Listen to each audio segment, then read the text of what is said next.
Olá, está começando mais um programa da AME Osasco e você. Eu sou Adriano Marques e mais uma vez junto com esse timaço aqui vamos levar até você o melhor conteúdo sobre os mais variados temas. Sejam todos muito bem-vindos. Se você ainda não se inscreveu no canal, faça isso. Vai lá, se inscreva no canal, ative o sininho, deixe o seu joinha, deixe o seu comentário, participe conosco e, claro, nos ajude a divulgar o programa na sua cidade, no seu estado, no seu país, no mundo todo. Hoje conosco, Alejandro Vera, médico psiquiatra, presidente da AME Osasco, coordenador do Departamento de Saúde Mental da AME Brasil. Bem-vindo, Ale. Olá, Adriano. Uma alegria hoje com uma presença ilustre com a gente. O Décio, que vai colaborar demais para que a gente possa entender um pouco desse nosso movimento.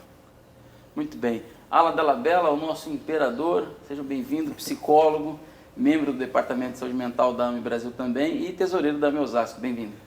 Que bom, sempre uma alegria estar no programa e hoje com o Décio, a alegria dobrada.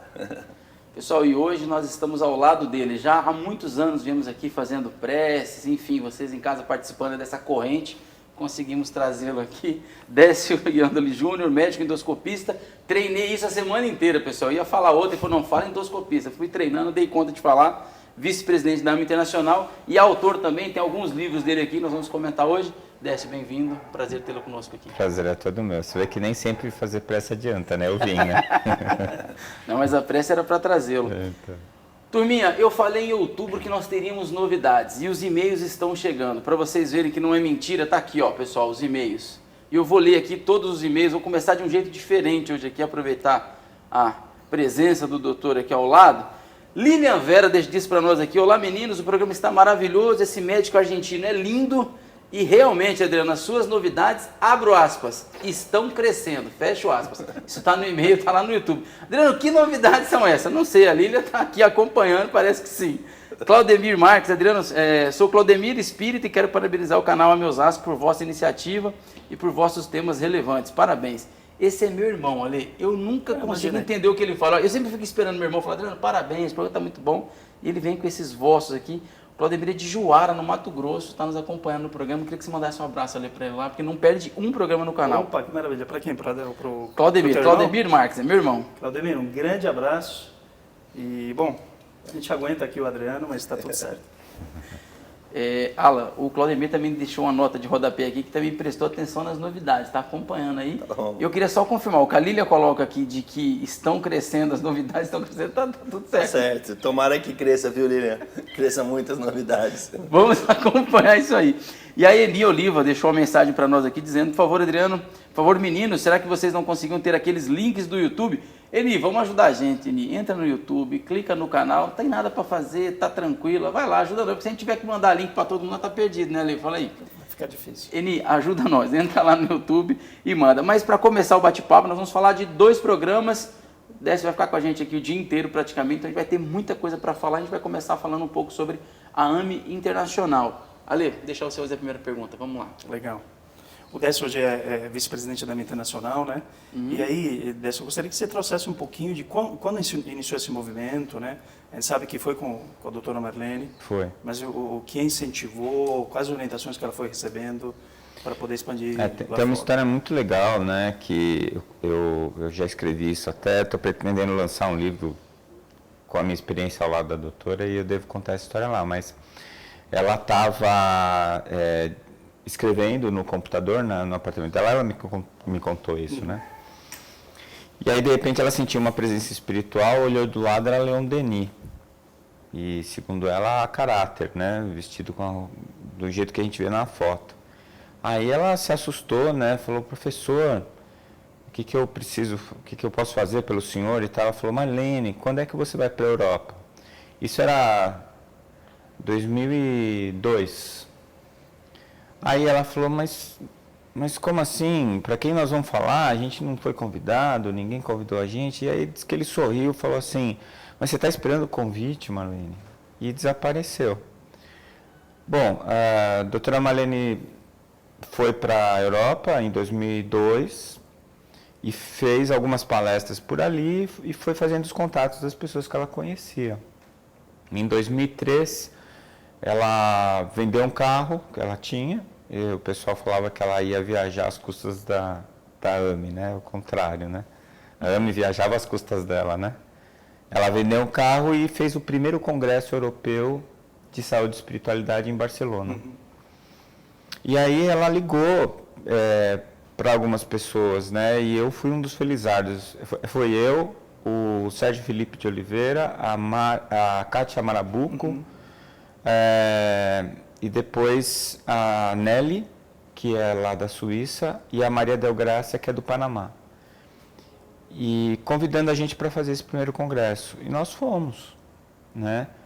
E a partir desse congresso, que foi 2003, todos os anos a gente ia. Ela chamava de périplo, nós continuamos chamando. Outubro, novembro. Só que éramos assim, era um grupo de médicos que ia, éramos em 5, 6 às vezes. E a gente fazia o máximo de lugares possíveis. O número de pedidos para congressos e para encontros foi aumentando, e o time também. Né? Hoje, o périplo do ano passado, nós fomos em 60 médicos. Desde quando você está como vice-presidente da AME Internacional? Desde o desencarne da doutora. Quando ela desencarnou, a vice dela, a Sônia Dói, que é dos Estados Unidos, a Sônia assumiu a presidência e eu entrei como vice. Se a gente pensar, para quem nos acompanha, enfim, de todos os lugares, como que funciona essa questão da AME Internacional? Né? Fazendo aí um comentário do que circula no movimento, nós precisamos cuidar do movimento espírita dentro do país, tem muita coisa para se fazer e tal. Mas não podemos esquecer daqueles que saíram daqui e levaram a doutrina na mala, né, através de um sonho, enfim, foram atrás de um sonho e levaram o espiritismo para lá. Qual a importância da AME hoje nessa questão da divulgação da doutrina espírita feita pelos médicos? Como é que funciona isso lá fora, Décio? Olha, eu acho, que nem falar de fraternidade, né? Eu faço parte do Fraternidade Sem Fronteiras. Sim. E a crítica é a mesma. Poxa, mas para que vai para a África? Por que não? A gente tem um monte de coisa para fazer aqui no Brasil. Tá, vamos fazer. Entende? Eu não entendo qual é o limite, né? Até porque a experiência que eu tenho nos congressos internacionais do movimento federativo, só tem brasileiro. O espiritismo, ele é feito de 99% de brasileiros. A maior caridade é a divulgação. Se a gente não expandir isso, não adianta nada, né? E o que acontece? Algumas pessoas que fizeram um trabalho fantástico fora do Brasil, o Divaldo é o maior exemplo desses, e que estiveram viajando e frequentando vários países e dando apoio a grupos espíritas em vários países, esses grupos são brasileiros. Então, o que estava faltando? Estava faltando falar para o europeu. E aí que entrou a AME. Por quê? Porque a gente fala de ciência. E o europeu, ele tem uma aversão à religião. Né? Você chega lá para falar de Jesus, eles não querem nem ouvir. Mas se você chegar lá trazendo trabalhos científicos, trazendo a obra do André Luiz contextualizada, né? Eles começam a ouvir, eles sentam para ouvir. E aí quando você termina e conclui e traz Jesus, eles ficam assim, sabe? É muito interessante de ver. Eles ficam muito gratos, porque assim, você consegue oferecer uma porta para a espiritualidade para eles, que foi fechada pela questão histórica. E já foi possível mensurar um aumento do público internacional após essas intervenções da AME? Muito. Eu lembro, foi em 2005, que antes de nós viajarmos, acho que foi 2005, por aí, antes de nós viajarmos, eu estava bem desanimado, porque a gente ia um sofrimento, sabe? E gastando um dinheiro que não tinha, ficando em lugares ruins, né? Mas Deus, comendo mal. Pode interromper. Médico ganha bem, médico é sempre então. Vem tudo de graça, né? A gente vai. Mas, olha, eu vou te dizer, um negócio complicado. E a gente chegava lá, era um grupo de 10, 15 pessoas, tudo brasileiro. Eu falava, doutora, né, será que vale a pena todo esse esforço, todo esse sacrifício? Ela falou, Décio, doutor o Leon Denis pediu, o doutor Bezerra falou que a gente tem que fazer, vamos fazer. E a gente ia indo.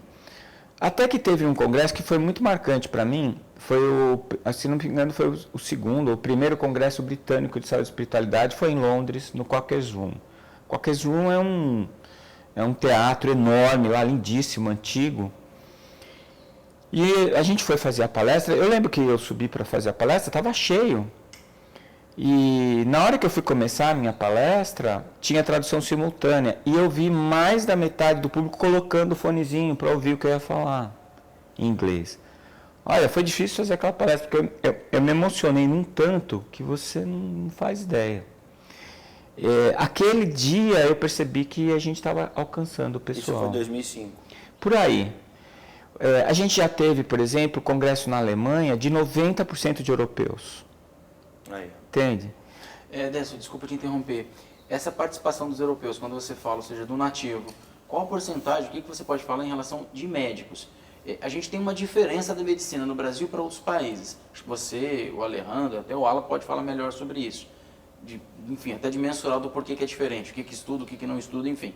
Mas como é que é a participação do médico? Porque quando você fala do europeu, eu costumo brincar assim, de que, quando a gente fala, né, de que tem aversão a Deus, a religião, o avô ou o bisavô sofreu, né? Assim, vou dar pulos na história, mas enfim, sofreu Inquisição, sofreu na Segunda Guerra, quer dizer, passou o Holocausto, enfim. Ele tem gente na família que sofreu com aquilo, então para ele é diferente. Como é que é para o médico isso, essa questão? Porque a medicina às vezes está mais afastada do que a própria pessoa que sofreu historicamente. Como que é essa relação da participação do médico europeu nesses congressos e na âmbito internacional? Então, eu avalio, interessante que você me perguntou isso, porque a minha avaliação é de que agora nós estamos atingindo os médicos. Ou seja, 20 anos depois. 20 anos depois. Por quê? Quando a doutora Marlene começou o trabalho da Associação Médico Espírita no Brasil, o doutor Bezerra falou para ela, Marlene, os médicos vão ser os últimos a chegarem. E o que a gente está percebendo? Agora que os médicos europeus estão chegando. Por que eu sei que eles estão chegando? Porque o ano passado fundou a AME França, não tinha. Inglaterra, este ano está fundando a AME UK. Legal. E a Inglaterra, o movimento lá com a Elsa Rossi apoiando, a gente tinha os congressos bombando de gente e com psiquiatras ingleses trabalhando junto conosco e não tinha médico para fundar a AME. Porque o que acontece? O europeu, ele vem, aí ele ouve, aí ele se interessa, aí ele vai estudar o espiritismo. Porque a AME é de espírita. É de espírita. O cara tem que virar espírita antes de fundar uma AME. E que talvez seja uma característica do europeu nesse sentido, né? Quer dizer, para eu me comprometer com uma causa, eu quero conhecer aquilo. Com certeza. Às vezes, contrário do que a gente acaba vendo um pouco dentro de nossa cultura, não, vou lá, vou abraçar o negócio, vou estudando enquanto a coisa acontecer. Não sei nem o que é. Nem sei o que mas vou abraçar. Eu achei legal. Sim. O Chico era tão gostoso. Nossa, me emociona falar do Chico, eu vou entrar nisso aí. É isso aí. O europeu não tem essa, né? Eu falo, o cara assiste 2 filmes no cinema já é espírita. Sai espírita. Nunca leu Kardec, não... Sim. É isso mesmo. Eu vou um pouquinho mais adiante. Assistiu Ghost? Sim. Já tá valendo. Décio, voltando nessa questão do médico espírita, como é que é essa atuação? Por exemplo, você citou a Inglaterra, eu tive a felicidade de ir para lá já algumas vezes, inclusive para dar palestra, para entrevistar a Elsa. Por exemplo, a questão do passe lá, você tem que ter uma carteirinha, que é um curso que é feito nos bombeiros, enfim. É uma coisa que a gente pode um dia convidar a Elsa para falar disso, que é bem interessante também. Mas como que funciona essa questão do médico? Porque o atendimento, mesmo que seja uma triagem, um atendimento fraterno, ele tem uma conotação de atendimento. Sim. Como é que você vê isso? Vamos pensar, Estados Unidos, Suíça, Londres, enfim, esses países que vocês já foram, né, vocês foram e que a AME está presente, como que é essa questão do atendimento? Como é que é o envolvimento do médico? Você citou de que o cara vai estudar, ele tem que se tornar espírita, e aí ele adere, ele passa a fazer parte. Mas como é que é essa questão do atendimento para ele? É assim, mesmo aqui no Brasil, existe um problema aí, porque você sendo médico, qualquer atendimento que você faz é um atendimento profissional, médico. Você não pode fazer em qualquer lugar, você tem alguns critérios mínimos, né? E lá não é diferente. O que eu acho, assim, até isso me lembrou uma vez que me chamaram para fazer uma entrevista, na época era na Record, que eles souberam que eu era médico espírita, que eu era cirurgião, queriam me filmar trabalhando. Acho que eles acharam que eu era algum curandeiro, sei lá, ia fazer cirurgia espiritual. não, a gente quer filmar você operando. Eu falei, olha, não dá para filmar operando, vocês vão entrar no hospital, no centro cirúrgico. Não, mas você não opera. Não, cara. Aí não tinha nada a ver, entendeu? Acabou a entrevista. Acabou a entrevista. Eles queriam era...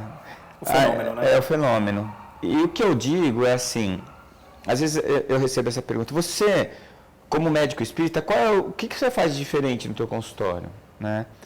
Eu acho que o que a gente faz diferente é a gente ver a medicina de uma maneira diferente e ver o paciente de uma maneira diferente. Então, assim, o que eu prescrevo, as indicações cirúrgicas, o que eu faço como médico, não é diferente dos meus colegas que não são espíritas, entende? Mas a gente tenta trazer um diferencial no atendimento, um atendimento mais humanizado, um atendimento mais pé no chão, você saber que você não cura a pessoa, você está ali para ajudar ela. E isso parece pouco, mas é muita coisa. Faz muita diferença. Faz muita diferença. Mas desculpa, Alan, mas para o europeu, eu queria que você falasse da Então, experiência deles. a Eles têm essa mesma visão? ideia é essa, porque eles também têm uma coisa do médico distante. Que, assim, eu já ouvi o Dr. Maurício Mori falando isso uma vez. Se o meu carro quebra, eu não quero um mecânico simpático, eu quero um mecânico competente. Se o meu corpo está doente, eu vou num médico bom, eu não vou num médico legal. Ele está errado, porque o corpo dele não é um carro. Não é? Ele, querendo ou não, ele e o corpo dele são um só hoje, nesse instante.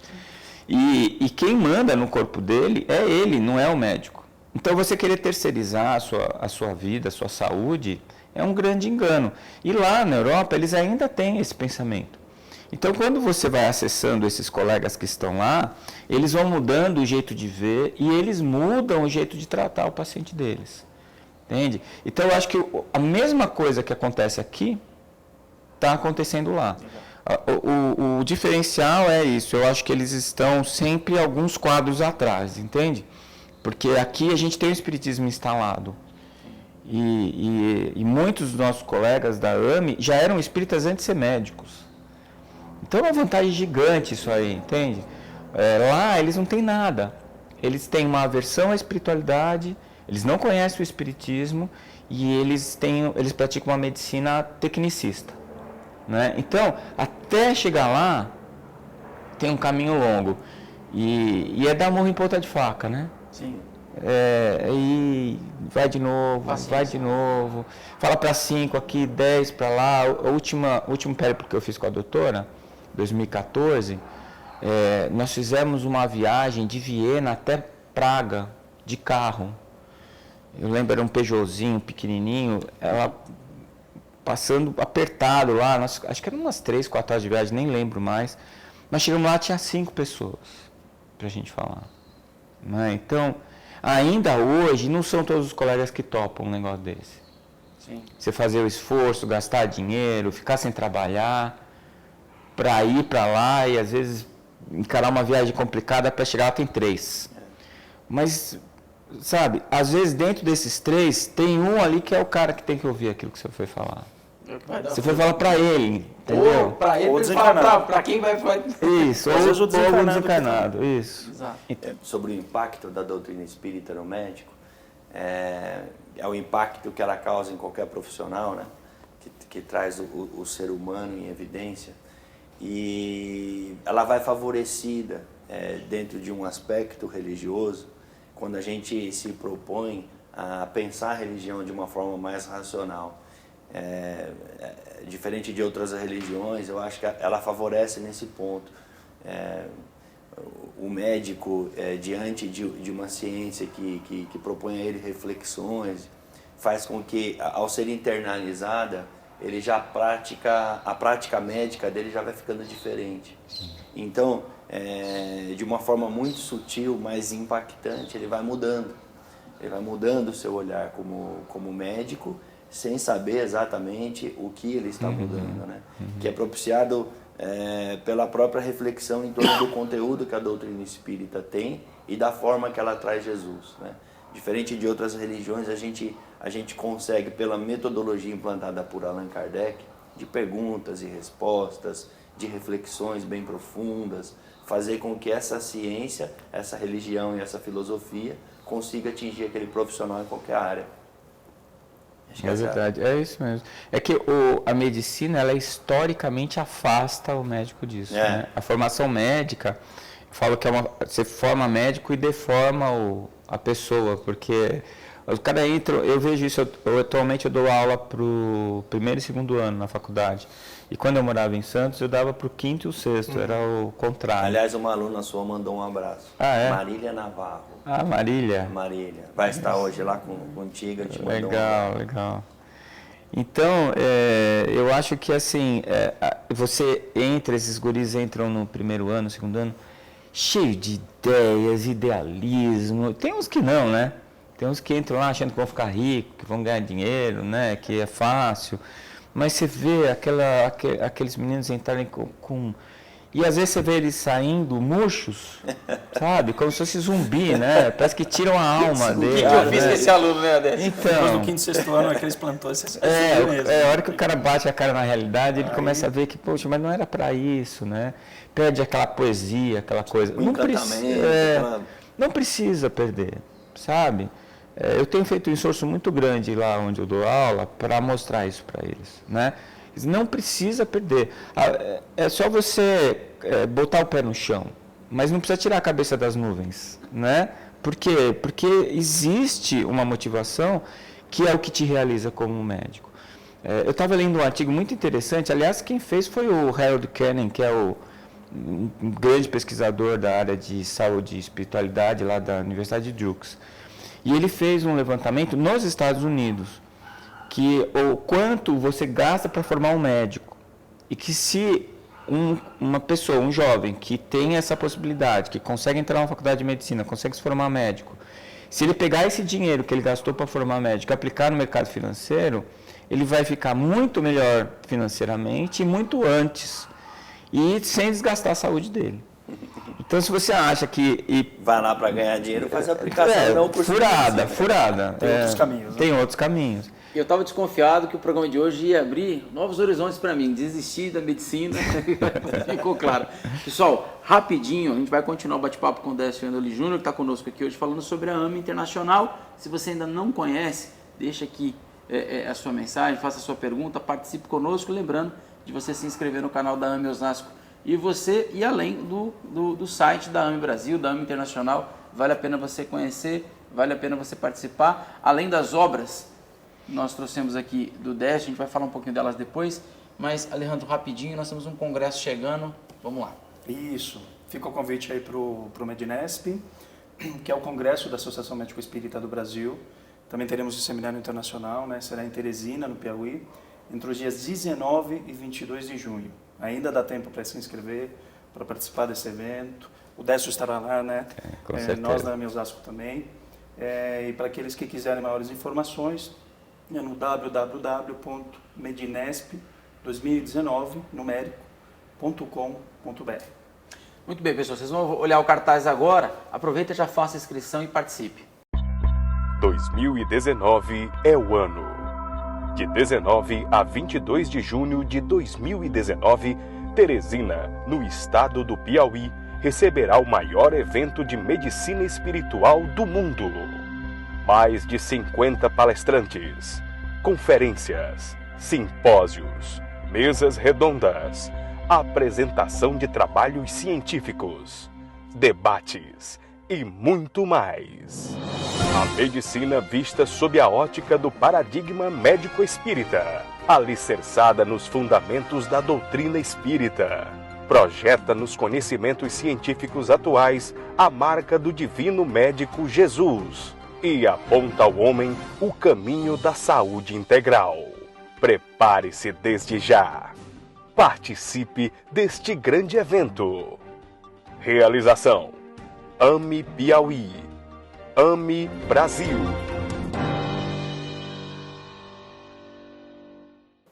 AME Osasco, e você se inscreva no canal, participe conosco e lembre-se, Alejandro, Alan, vai ter muita gente, além do Décio também, dando palestra nesse Medinesp. Vale a pena você participar, vale a pena você conhecer, até porque o lugar parece que é bonito, né, Alejandro? Parece que é, vale a pena. E vai estar frio Em junho, então tá tudo bem. Bem tranquilo, Bem separe tranquilo. seu cachecol, sua touca, não é isso? Não precisa levar o cachecol. Não precisa, não. Pessoal, nós estamos com o Décio Iandoli Júnior, ele que é médico endoscopista. Tô indo bem, não tô? A pronúncia tá boa, doutor? Vice-presidente da Internacional e autor. E por falar em autor, o Alejandro carinhosamente trouxe algumas obras aqui, cartas do Dr. Bezerra de Menezes. Eu vou falando dos livros, Décio, essa obra, o que as pessoas vão encontrar? Então, essa Cartas ao Dr. Bezerra de Menezes é uma produção do Departamento Acadêmico da AME Brasil, né? É um livro que eu acho lindíssimo. Eu fiz um seminário com os meninos, num dos congressos da AME, do Departamento Acadêmico da AME, e eu tive a intuição de pedir para eles escreverem uma carta para o Dr. Bezerra. Eram estudantes de medicina, né? E aí eles escreveram as cartas e a minha ideia era ler, interpretar e responder como se fosse o Dr. Bezerra. Mas no final, quem respondeu foi o Dr. Bezerra mesmo. O médium foi o Roberto Lúcio, que é psiquiatra lá de Belo Horizonte.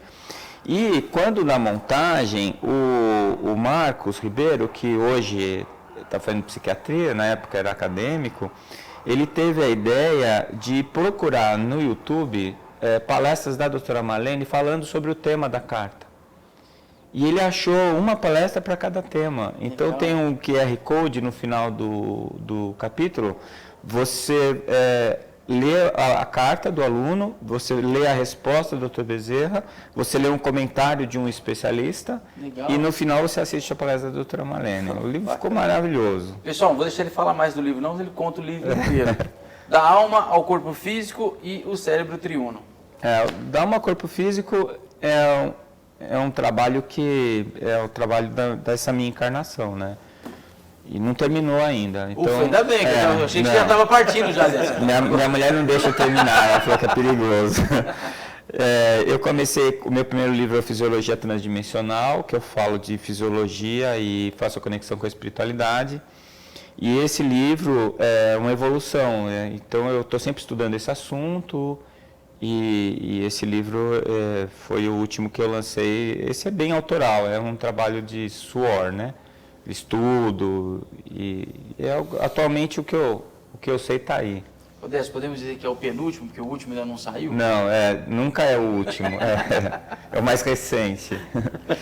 E esse livro é um presentaço que eu ganhei da doutora Irvênia, né?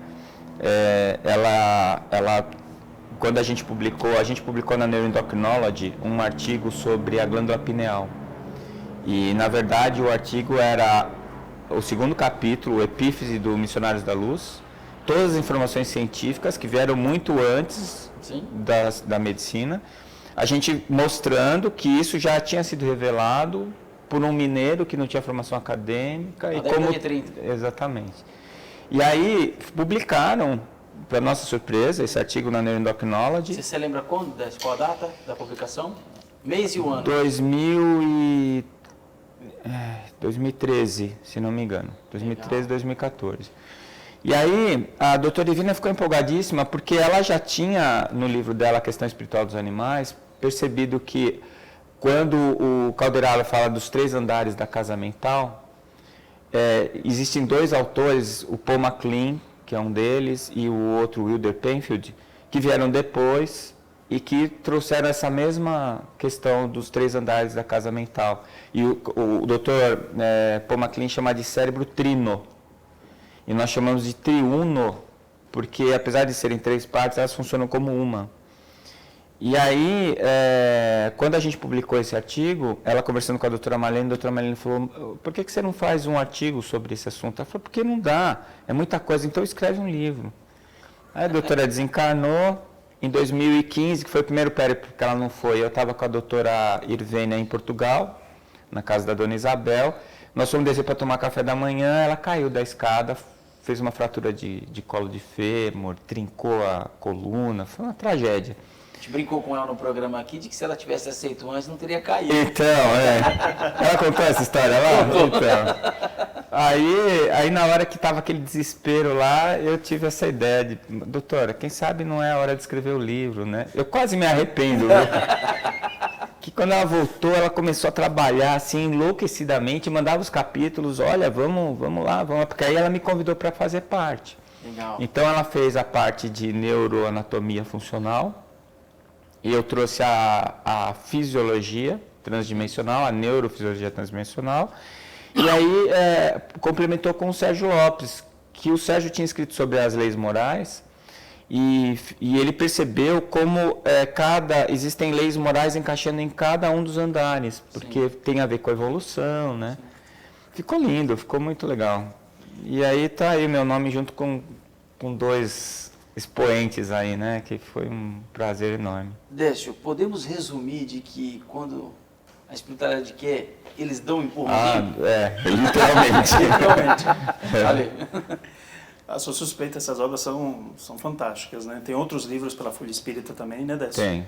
E aqueles que tiverem interesse em adquirir as obras, dá para adquirir pelo site da AME Brasil, na loja. E, enfim, vale muito a pena para quem tem interesse pela área, mesmo que não tiver vinculado à área da saúde, enfim, traz muito conhecimento para a gente poder aprofundar as questões da doutrina espírita. Décio, quando nós falamos então, voltamos a falar de AME Internacional, para quem nos acompanha hoje, é médico aqui no Brasil ou fora, como faz para participar? Quais são os engajamentos? Como é que funciona essa questão de que, eu sou médico, sou espírita, não conhecia, sei lá, eu estou aqui no Cazaquistão e quero fundar uma. Como é que funciona isso? Queria que você falasse um pouco disso. O doutor Bezerra falava para a doutora Marlene que onde tem um médico espírita tem uma AME. E o pessoal às vezes fala, o que eu preciso fazer para participar? Nada, só ir lá. Querer. É só querer, exatamente. Não precisa ser médico, né? Não precisa... Eu falo assim, é uma associação médico-espírita. Então, lá eu estou presidente da Associação Médica Espírita do Mato Grosso do Sul, onde eu moro, e a gente tem uma colega lá que não é médica, não é espírita. Legal. E ela fala, bom, eu posso vir? Fala, se você não tiver nada contra, porque nós vamos falar da doutrina aqui. Entende? Quando a gente vai falar de medicina e espiritualidade, a gente fala nas ligas acadêmicas dentro da universidade. Lá a gente não fala de espiritismo. Mas dentro da AME, ela é médico espírita. Sim. Então, se você tem algum interesse na área da saúde, vai estudar com a gente. E ela, por exemplo, essa colega, é uma psicóloga, ela tem interesse em espiritualidade e ela falou, olha, nunca ouvi ninguém falar das coisas que vocês falam aqui. E tá convidadíssima, né? Eu tenho para mim que mais uns 2 ou 3 anos ela já vai ser espírita, né? Porque é aquilo que você falou, né? É uma racionalidade que dá um impacto. É irresistível. É irresistível para quem é racional, para quem gosta da lógica, quem é ligado à ciência, é o canto da sereia. E dentro do movimento internacional, você ficou sabendo, ou já teve algum que teve uma participação menor de brasileiros, e foi quase que conduzido na sua totalidade por médicos estrangeiros? Agora está acontecendo isso. Então, por exemplo, a AME França são só franceses. A AME UK, o presidente que está fundando é o Dr. Peter Fenwick. O Dr. Peter Fenwick foi um dos homens que mais me emocionou, porque neste congresso que eu contei lá do Quakers Room, ele foi dar uma palestra, a gente não conhecia eles, né? Quer dizer, quem fez o link ali, eu imagino que foi a Elza, a doutora Marlene ficou amiga deles, né? Do Andrew, do Peter Fenwick, do Alan Sanderson, que são os psiquiatras lá. E eu assisti uma palestra dele falando, ele cuidava de meninas e meninos, crianças ou adolescentes abusados sexualmente. E tem muito lá, né? Tem aqui também, né, Alejandro? É que aqui a gente nem fica sabendo às vezes, né? Sim, é subnotificado, né? É verdade. E ele contando na palestra dele que às vezes ele estava com o paciente no set terapêutico e ele percebia que não era com a criança que ele estava falando, ele estava falando com a outra entidade. Nossa. E aí ele percebeu que ele precisava primeiro terapeutizar a entidade, para depois chegar no paciente. Ele chamou isso de spiritist attachment. Eu falei, esse cara já sabe tudo. não é? Ele aprendeu tudo. Quando a doutora Marlene trouxe ele aqui para o Mednesp, ele ficou enlouquecido. Ele falou, onde estão os papers do Dr. André Luiz, que eu não acho no PubMed? Não é? E foi um tal de traduzir André Luiz para o inglês para levar para ele. Hoje ele é presidente da AME. Legal, sensacional. Entende? Então eu acho que esses caras estão lá. Né? A gente precisa... A reencarnação acontece no mundo inteiro. Exatamente. A doutora falava isso, Mourão junto não faz cerca. Não. Então, a espiritualidade foi distribuindo os mourões e a gente precisa fazer a cerca, a gente precisa se unir, se encontrar. E para isso acontecer, a gente precisa se reconhecer. A gente só se reconhece quando se expõe. Não é? Então, é para isso que nós vamos para lá. Porque, como ele falou, às vezes um que está lá era o que tinha que ouvir. Sim. Ele é o Mourão. Difícil, né? É um trabalho difícil, porque às vezes quem está olhando de fora fala, o pessoal está indo para a Europa, tá se vai divertindo, passear, fazendo turismo. vai isso, vai aquilo, quer dizer, tem um bruto de um trabalho, né? E você contou a história dessa viagem aí junto com a doutora Marlene, e lembro dela citando algumas situações aí bem pitorescas, assim, super difíceis, né? A gente passou muita dificuldade dureza, lá. né? Endesse, assim, o pessoal comenta o seguinte, poxa, mas vai para Praga, por que não vai para o Afeganistão? Que não tem, né? Não tiver, vai. Décio, eu queria tocar num outro ponto fundamental. Nós falamos das suas obras, de alguns livros, você citou outros, o Ale também, o Ala. Como que está, em que pé que está, relacionado à AME Internacional, a questão das traduções? Nós vamos falar num próximo programa com você sobre as obras de André Luiz, né, especialmente nessa relação científica. E aí eu quero fazer uma ponte aqui rapidinho para te ajudar na pergunta, que é a seguinte. Quando você vai no Centro Espírita aqui, no Ismael, aqui em Osasco, e aí você ouve uma palestra sobre André Luiz. E aí o cara fala, olha, no livro Entre a Terra e o Céu, Ação e Reação, você vai encontrar em Paulo Estevam e tal. Eu saio da palestra, compro o livro. Uma hora depois, compro o livro, ou passo na biblioteca, pego emprestado, ou passo na minha avó, na minha tia, na minha vizinha que é espírita, que tem um livro e me empresta. Lá fora isso não acontece. O cara precisa esperar talvez meses para esse livro chegar, quando é que tem, né, quando tem na língua dele.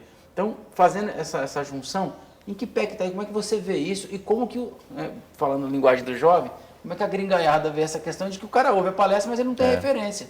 Ele tem que acreditar no Décio, tem que acreditar no Alejandro, no Ala que está dando a palestra. Mas a base científica, ou seja, para ele pesquisar, ver bibliografia, ver se é verdade ou não, ele não tem. O que você pode falar disso? Então, você vê, imagina você traduzir Evolução em Dois Mundos. Nossa. Já é difícil ler. Para ler já é Não é? É difícil em português. E os italianos falam traduttore e traditore, né? O tradutor é o traidor. Então você imagina a complexidade desse trabalho. E tem um pessoal, são heróis, eu acho. Nos Estados Unidos, a Nelly, para o francês lá na Suíça. Esse pessoal está fazendo um esforço gigantesco para traduzir esses livros. Deixa um minutinho, rapidinho, mandar um beijo para Leila de Salerno, na Itália, que traduziu Paulo Estevam. Ficou Paolo Stefano, foi a Leila que traduziu, eu estive na casa dela lá. Enfim, uma pessoa fantástica. Leila, um beijo para você, obrigado. Desculpa. São esses heróis aí, entendeu? Porque eles estão abrindo uma janela gigantesca, entende? Tem um companheiro, um polonês, que veio para o Brasil passear, gostou, conheceu o Espiritismo, hoje ele faz tradução dos livros para o polonês. Ele fundou uma editora e ele publica os livros em polonês. Então, assim, esse pessoal está fazendo esse trabalho, que é muito importante.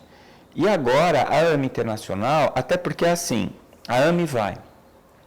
Nós, que somos oradores, pagamos nossa passagem. E o pessoal que está lá monta a estrutura. Só que assim, são grupos pequenos, eles também não têm condição, não têm dinheiro.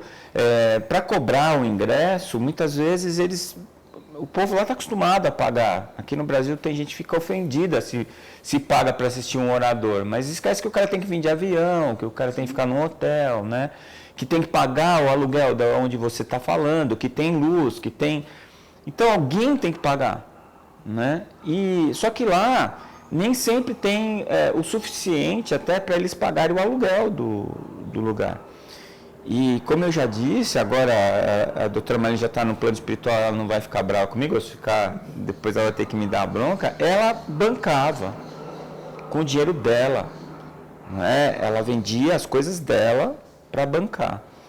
Então, hoje, a AME Internacional, ela não tem dinheiro nem para ajudar o pessoal lá a alugar uma sala para fazer um encontro. E a gente chegou à conclusão que a única maneira de fazer isso, e a melhor, seria livro. Então, a gente está pegando os livros, a AME Brasil Editora doou os direitos. Legal. A gente está traduzindo todos os livros da AME Brasil para as línguas onde a gente encontre tradutores confiáveis. Legal. E a gente vai publicar esses livros lá e vender lá para a renda poder financiar esses trabalhos da AME. Que legal, ótimo. Né? Porque não tem condição. Às vezes, olha, eu estou indo, mas aí o colega fala, tem um grupo lá na Suíça que aconteceu isso ano passado. Estamos em 3. O aluguel é tantos euros por dia, eu não tenho como fazer isso. E na Suíça é franco, né? Franco. E fica melhor. Mais caro ainda. Então, assim, a gente precisa ter essa estrutura. Sim. Né? E a Sônia, que é a presidente, ela está trabalhando bastante nesse sentido, principalmente para o inglês, porque se você traduz para o inglês, você está lá nos Estados Unidos, Você na Inglaterra, você consegue sim. ampliar. E aí depois, cada possibilidade, né, o italiano, a gente tinha um tradutor muito legal para o italiano, tem várias obras da doutora Malene traduzidas para o italiano, eu tenho uma, O Ser Médico, Ser Humano, traduzido para o italiano. Eu acho que esse pessoal, o livro vai ser o veículo de... E do lado de quem vai fazer a palestra, em cima do que o Adriano perguntou, há uma preocupação em restringir as citações, tentando pautar mais nas obras de Kardec, essas estão traduzidas, né, para evitar esse tipo de um certo constrangimento de não ter a obra. Você já teve que, não vou citar esse nem aquele porque eu vou ficar sem o respaldo, né? Olha, para ser bem honesto, eu não sei nem o que é que tem e o que é que não tem. Eu sei que assim, a obra do André está, se não tiver toda, quase toda. A Andréia e o Marcelo, lá de Miami, e eles ganharam até um prêmio de tradução, né? Eles estão traduzindo, eu sei disso, porque eles já me consultaram algumas vezes, o Evolução em Dois Mundos. Legal. Talvez seja um dos mais difíceis, né? E eles estão fazendo com muito cuidado, com muito esmero mesmo. Eu imagino que vai sair uma obra bem legal.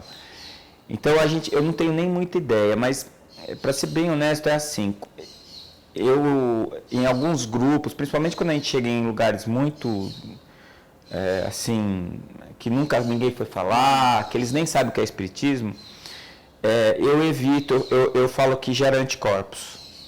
Eu evito ficar falando de espiritismo, de Kardec. Eu falo sem eles perceberem, entende? Porque... as verdades, elas são verdades e não tem trademark, não tem dono de verdade. E a gente vai acreditando que a gente está falando a verdade. Então, eu já ouvi comentários assim, foi a palestra, foi a primeira palestra espírita que eu ouvi que não falou da palavra espiritismo nenhuma vez, não falou de Kardec. Eu falo do Kardec sem falar de Kardec, ou ao contrário, eu falo de Kardec sem falar do Kardec. Por quê? Porque eu tenho que conquistar pela ideia. E se eu trago o rótulo, muitas vezes eles rejeitam a ideia por causa do rótulo. Entende? Não lê o livro por causa da capa. E aí depois a gente procura encontrar, pelo menos o Livro dos Espíritos tem traduzido, pelo menos. Né? E aí tentar, aos poucos, trazendo eles para a doutrina. Então, assim...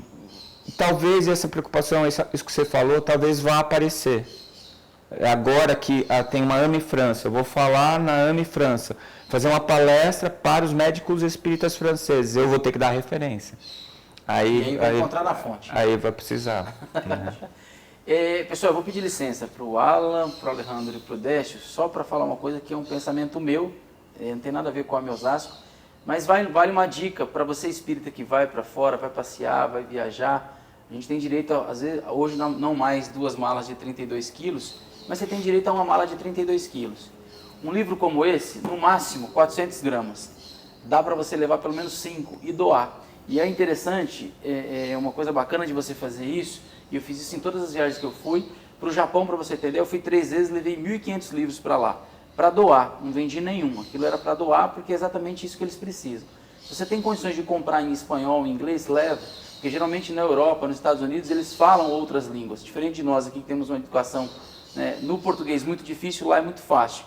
E aí, pegando licença do Décio, para não colocar o Décio numa roubada, mas lembrar as grandes editoras, em especial o SEI, né? Às vezes um livro aqui que custa R$30, lá é vendido a 30 francos. E 30 francos para nós é muito dinheiro, para eles lá também. Então acho que vale a pena a gente começar a pensar nessa questão de livros doados ou barateados. A gente tem uma facilidade muito grande hoje. Então acho que seria interessante a direção, as editoras, colaborar nesse quesito. Ganhar dinheiro é importante, existe um custo muito alto para publicar, todo mundo entende isso. Eu conheço bem porque eu trabalhei na Boa Nova durante 10 anos, entendo muito bem do que se passa por uma editora. Mas acho que vale muito a pena a gente baratear isso, colaborar. Esse esforço que o Décio está falando, que o Alejandro está falando, o Alan, eu e todos nós, vai precisar chegar o livro para essas pessoas. Nós estamos falando de Inglaterra, estamos falando, enfim, de Polônia, Espanha, lugares que têm uma economia boa, mas tem países que não têm dinheiro para nada. Você pega Guatemala, por exemplo, você tem regiões que tem um evangelho para uma região inteira. É a mesma coisa que você tem um evangelho para o Paraná, Espírito Santo e Maranhão. Quer dizer, o evangelho está no Maranhão, quando ele voltar para o Paraná é só ano que vem. E o cara fica esperando. Então acho que a gente precisava melhorar essa questão. Acho que o movimento espírita tem muito essa dificuldade. Eu queria só falar isso para pontuar, porque é uma coisa que fica sempre engasgado, não dá para falar. Mas acho que o Décio levantou a bola aqui e de comentar essa questão. Dá para fazer isso. A gente precisa ter boa vontade e querer. Eu diria que também tem o recurso da internet, né? Sim, mas tem alguns lugares que não tem acesso nela. Quer dizer, e aí assim, eu falo dessa questão da viagem, e aí trazendo você para o bate-papo, porque dá para levar na mala. Né? Quer dizer, você vai ficar 5 dias na Europa, dá para você levar 5, 6 livros, tranquilo. E eu tive uma experiência bem interessante, que eu autografei um livro meu pela 2ª vez. E a pessoa me pediu desculpas, porque o livro não era novo. Eu achei lindo aquilo. A missão do livro é andar. Essa é a vantagem do objeto, não é? Então, alguém comprou o livro, eu autografei, a pessoa leu, achou legal, deu para o outro leu, achou legal, deu para o outro. E aquele outro estava lendo e, o cara vai falar aqui, foi lá e eu autografei de novo o livro. Então, isso que você falou, eu acho tão legal. Quer dizer, o livro é um objeto que ele nasceu, ele foi projetado, construído, produzido para ele levar uma mensagem. Né? É o que eu falo, a questão da arma. Não tem como uma arma ser boa, ela foi desenhada, produzida, gerada para matar. Não tem como ser boa, não dá para você mudar, porque o objetivo dela é esse. Ela vai ser boa o dia que ela deixar de existir. O livro é o contrário. Sim. O livro, enquanto ele estiver ativo, enquanto ele estiver... Então, às vezes, fala assim, putz, eu olhei minha biblioteca, tinha um monte de livro que já estava ali. Tem alguns que eu não posso dar, porque eu consulto o tempo inteiro, eu volto lá. Mas tem aquele livro que eu achei legal, que eu li, que eu não vou ler de novo. Eu dou um jeito de dar para alguém. Não é? É para tirar ele da prateleira. É mesmo. Porque ele na prateleira não serve para nada. Não vai ficar trancado lá, não. Tinha um professor meu, o professor Saul Goldenberg, da Escola Paulista, você deve lembrar dele, desencarnou também agora, recentemente. Ele falava assim, conhecimento não publicado é conhecimento nenhum. Quer dizer, o livro na gaveta, ele não faz nada. Ele não faz aquilo que ele foi desenhado, projetado para fazer. Então, quando você viaja, se você tiver essa possibilidade que você falou, eu acho fantástico. Quer dizer, você está fazendo o autor do livro feliz, você está fazendo o livro feliz, você está dando a destinação para esse objeto, que é a destinação que ele tem, sempre teve, né? E assim, você vai ficar, por exemplo, geralmente quando viaja, fica na casa de alguém, ou às vezes fica em hotel, mas geralmente na casa de alguém do movimento. E às vezes você tem pessoas que não estão acompanhando, não fazem evangelho no lar, quer dizer, se você leva um evangelho para você, com a desculpa de, não, eu vou ficar semana aí, eu preciso fazer evangelho, acompanhar minha família que está no Brasil, larga o livro lá. Deixe ele lá, porque mesmo que seja em português, alguém vai pegar isso. Agora, se você levar em outra língua, é melhor, facilita mais. E ele ainda pelo conteúdo, né, quando a pessoa não se atém à capa, como você estava dizendo, se permite a leitura do conteúdo, ele consegue atingir inclusive pessoas de outras religiões. Aqui toda cadeira, todo lugar que tem uma cadeira, tem 3, 4 recepções assim, tem várias obras. Aqui tem algumas, né? A maioria, 90% são obras espíritas, porque é o que tinha, né? E já aconteceu mais de uma vez uma pessoa de outra religião, citando a evangélica, que talvez seja aquela que mais se antagoniza, né? Mais de uma vez da pessoa ler, gostar do que está lendo, encontrar um sentido naquilo, encontrar ressonância com a religião dela, né? Em alguns aspectos tem mesmo, e levar outros, e botar para circular, e trazer também livros da religião dela para espalharem, né? Também pelos lugares, e a gente aceita e coloca, porque a função é essa. Né? Ô, Alan, e assim, a pessoa vai pegar o livro, vai ler na casa dela, ninguém vai saber que ela está lendo o livro. Né? Porque se você falar, alguém vai ficar, se você for no centro espírita, não vai ver, aí, fulano está indo lá. Mas o livro o cara põe na bolsa, acabou, ninguém vê ele lá em casa, escondido no quarto, ninguém fica sabendo. Mas ele tem contato, né? Quer dizer, são aquelas pessoas que a gente brinca, a hora que desencarnar não vai poder dizer, eu nunca soube que existia vida após a morte. Não, você leu aquele livro lá. A gente está caminhando para o final, e eu quero fazer mais uma pergunta, eu ali, o Alan também fica à vontade. Pensando na AME Internacional, Décio, quando nós falamos no movimento internacional, no livro Emmanuel, do título Emmanuel, também, psicografia do Chico Xavier, ele fala de que, logo nos primeiros capítulos, ele fala que nós não vamos ter fronteiras no mundo. Né? E ali, depois de tanto ler e reler, eu ainda tenho a sensação de que o Emmanuel coloca ali nas entrelinhas, de que o planeta inteiro vai ser habitado uma casa colada na outra. Né? Porque assim, ele fala muito dessa questão de que não vai precisar mais de passaporte, então a gente vai ter livre acesso. Pensando nessa questão científica, você acha que esse gancho que atrai os europeus, que é a parte científica, é o pontapé, ou já foi, é a base para que a ciência se aproxime da religião no mundo de novo e traga novamente a ciência para dentro das casas, dentro das escolas, dentro dos centros espíritas, seja no Brasil ou fora, Décio? Eu tenho certeza disso. Essa questão da verdade. O que é verdade? Qual o conceito de verdade? Se é verdade e vai ser sempre igual, porque é verdade. E existe só uma verdade para cada coisa. Então, eu aprendi cedo que era assim, na ciência as verdades são transitórias. Mentira. A que a gente acha que a verdade é transitória. Porque ou a gente acha que a verdade não é, ou está incompleto.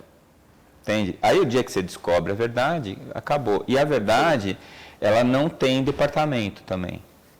Né? Então, a mesma verdade que é colocada pela religião, porque tem verdades na religião, obviamente, ela é colocada na ciência. Né? E como um procura o outro, está todo mundo atrás da verdade, uma hora chega lá. Isso que eu acho que é o revolucionário do Espiritismo. O Espiritismo ele usa os 3 caminhos conhecidos pela humanidade para buscar a verdade. A ciência, a filosofia e a religião. Só que é as 3 coisas ao mesmo tempo. Então, ainda hoje, é impressionante isso. Eu faço muita palestra em centro. Tem centro que não gosta de que ninguém fale de ciência lá dentro. É verdade. E tem uns lugares que não quer falar de religião. Sabe? Eu acho engraçado isso. É igual você querer sentar num banquinho de 3 pés sem um pé. Não vai conseguir, você vai cair. Entende? Porque o Espiritismo é um banquinho de 3 pés. E eu acho que isso que você falou é bem verdade, porque a globalização, ela não é de brincadeira, é verdade isso. Antigamente, eu não viajava nessa época, mas eu tinha um tio que ele tinha mais dinheiro na família, ele ia para os Estados Unidos de vez em quando. Ele trazia umas coisas dos Estados Unidos que ele parecia que ele tinha viajado para outro planeta. Era um negócio que você nunca ia ver aqui. Eu brinco sempre do All-Star, né? Quando eu era guri, ter um All-Star era o máximo, né? Eu comprei um All-Star usado, quando eu comprei ele já estava furado a sola, eu ainda usei 2 anos o All-Star com a sola furada, eu punha um jornal, porque era o máximo andar de All-Star. Hoje em dia você sai daqui, você vai para Londres, você vai para Varsóvia, você vai para Praga, você vai para Nova York, é igualzinho. As mesmas coisas, as pessoas comem as mesmas coisas, elas se vestem do mesmo jeito, elas ouvem a mesma coisa, o conteúdo que está disponível para elas na internet é o mesmo. Já é um quintalzão. Não é? Agora ainda precisa cair as barreiras culturais que a gente coloca. Né? Em vez de você colocar a cultura como barreira, coloca como formas de explorar. né? Porque o que tem de mais legal é isso, você sai daqui, você vai para a Polônia. Por exemplo, a Polônia é um país extremamente interessante, porque é um dos países da Europa em que a religião é mais forte. Aí você vai ver o relato histórico da Polônia. A Polônia, ela está vivendo o maior período de paz da história dela. Ela sempre foi invadida, sempre foi guerra. E como é que a Polônia conseguiu manter a identidade dela como nação? Por causa da religião católica, da igreja católica. Eles são católicos e eles adoram. E depois, quando o Papa João Paulo assumiu, foi a cereja do bolo. Sim. Então, talvez seja um dos únicos países da Europa, mais que a Itália, que aceita a questão religiosa de uma maneira feliz. Eles ficam contentes de você fazer a conexão. Os outros é sempre a parte científica para você pegar ele desprevenido na parte espiritual, porque ele não quer, entende? Então, eu acho que você falou é bem verdade mesmo, e acho que nós não estamos muito longe disso. Acho que vai ter um momento em que vai cair, as barreiras caem, porque elas são virtuais atualmente, né? Sim. Mas elas vão cair, porque não tem outro jeito. Olha, foi uma alegria grande aprender com o Décio, né? E a gente descobrir que aquele impacto que a doutrina nos causa, da sensação de que você está lendo algo que você já conhece. Eu vejo o relato de todo mundo que em algum momento passou por isso. Está lendo algo que você já conhece, mas alguém codificou para você esse conhecimento, trouxe esse conhecimento de uma forma mais palpável. E quando isso acontece, é o que a gente chama de sentido, deu sentido para você. Na hora que isso se dá, tudo se transforma. Mas nessa transformação, a gente passa a ser igual no mundo inteiro, né?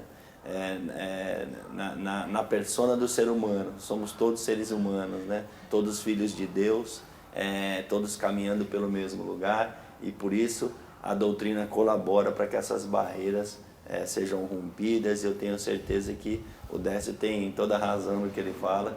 A gente está conseguindo transformar uma raça só, né? É isso. Muito bom, ótimo, né? A gente pode passar horas aqui falando sobre espiritismo, movimento médico espírita, né? Lembro da doutora Marlene, ela comentando de fato que a AME é o braço científico do espiritismo. E quando a gente fala em braço, é porque existe uma continuidade naturalmente. E aí, pensando no restante do corpo, tem a filosofia e tem a religião. O espiritismo nos possibilita isso, dentro de um olhar transdisciplinar. Abordar as questões científicas, como você foi colocando, né? Fazer uma apresentação, uma palestra no exterior e terminar com Jesus de forma muito harmoniosa. O braço que puxa, né? É o braço que puxa. Está trazendo para onde? Na essência, para o Evangelho. E isso é o que transforma. Muito bom, né? Pessoal, para encerrar, Ale, o que nós vamos ter em junho? Já que está falando de AME internacional, a gente não dá conta de ir para fora, a gente vai para dentro do país mesmo. Vamos para dentro do país. Teresina, no Piauí, Medinesp, dos dias 19 a 22 de junho, todos estaremos lá. Ainda dá tempo para se inscrever. Comparado aos congressos médicos, é uma pechincha, né? Porque é impressionante os valores dos congressos médicos. E é uma festa, né? Mais de 100 oradores. Algum desses que você citou aqui estarão presentes, você já sabe, não? Olha, eu sei que eles estavam trazendo um pessoal de fora, alguns pesquisadores, né? Para o internacional, né? O simpósio internacional. E assim, estavam em conversas, mas a gente já teve Mário Borregar, a gente já teve Harry Kenning mais de uma vez. Todos os caras que estão fazendo acontecer, esses espíritos que vieram fora do Brasil com o mesmo objetivo, né? Geralmente eles têm um link com a gente, eles estão próximos. Eu ainda não sei se já está pronto os oradores internacionais, mas com certeza vai ser bom, né? Décio, qual que é o seu tema no Medinesp? A gente vai falar do cérebro triuno, né? E vamos trazer um pouquinho também sobre a questão da saúde e espiritualidade, sempre desenvolvendo, né, as coisas novas que a gente está trazendo, está estudando. Muito bom. Ali? Legal, um grande abraço, Décio, obrigado. Obrigado você. Daqui a pouquinho a gente continua, daqui a pouquinho um mês, né? O programa seguinte, mas vai ser ótimo também, para a gente poder falar sobre a importância de André Luiz dentro de nosso movimento. Alan, obrigado. Obrigado, sempre uma alegria muito grande, hoje uma alegria especial. Décio, mais uma vez, muito obrigado. Eu que agradeço. Obrigado pelo convite e pela atenção de vocês aí de casa. Gostou? Muito, muito mesmo. Muito bom. Turminha, se inscreva no canal, deixe seu comentário, faça sua pergunta e a ideia é que você possa participar conosco aqui. Nós juntos fazemos um programa. Com vocês fica melhor, fica mais gostoso e claro que vocês têm questões aí, talvez até melhores, não duvido do que as nossas. Traga isso para dentro do programa, vai ficar bem interessante. Participe conosco e você que é de fora do Brasil, participe também. Aqui no YouTube dá para fazer tudo isso, ok? Um abraço e até a próxima.